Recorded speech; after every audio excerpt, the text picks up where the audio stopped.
Aujourd'hui, il y a 252 amendements extérieurs qui ont été déposés devant la commission. Avec les deux co-rapporteurs, Michel Forissier et Jean-Marc Gabouty, nous portons pour notre part environ 130 amendements. Donc au total, 400 amendements qui seront discutés au stade de la commission.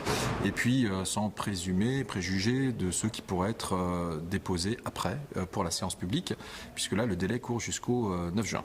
Ici, nous avons un petit peu plus d'ambition et d'audace pour ce texte qui a été quand même largement détricoté au fur et à mesure des semaines, des manifestations et des signaux qu'a voulu envoyer le gouvernement.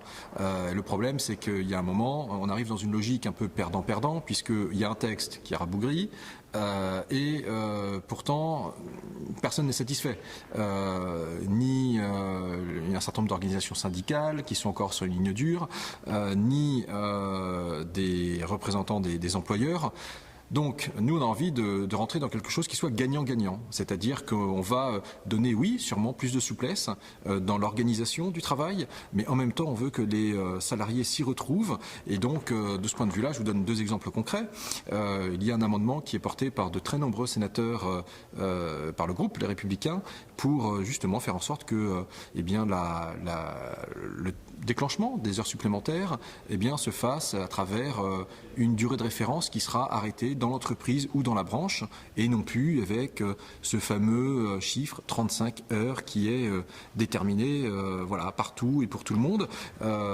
C'est pour s'adapter aussi eh bien, à la diversité des métiers.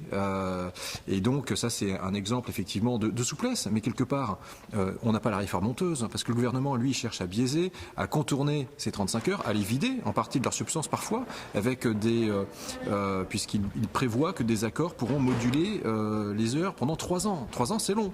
Donc, nous, on pousse la logique. On dit au gouvernement, écoutez, soyez cohérents, acceptez cet amendement que nous allons proposer. Et puis, à côté de ça, il faut que les salariés s'y retrouvent. Dès lors qu'on leur demande des efforts, qu'on leur demande du travail, il faut que également ils puissent y voir les fruits de ces efforts. Et donc, il y a deux amendements en particulier sur lesquels j'attire votre attention. Nous allons réécrire une partie de la des taxations qui pèsent sur l'intéressement et la participation, parce que vous savez, la participation, c'est aussi un concept assez gaullien, associer les salariés aux fruits du travail, du capital. Et donc, on va favoriser cela pour que, lorsqu'une entreprise met en place ce type d'accord, eh bien, sur les 3 premières années, le forfait social s'élève à 0%. Voilà. Donc c'est pour encourager cela. Et puis par ailleurs, vous savez, lorsque les salariés font des efforts dans le cadre des accords de compétitivité ou des accords de maintien de l'emploi, eh bien nous allons prévoir dans le texte, ça n'existe pas pour l'instant, mais on va l'écrire, eh bien que l'accord prévoit aussi une sorte de retour à meilleure fortune et que à ce moment-là, eh bien les salariés pourront également voir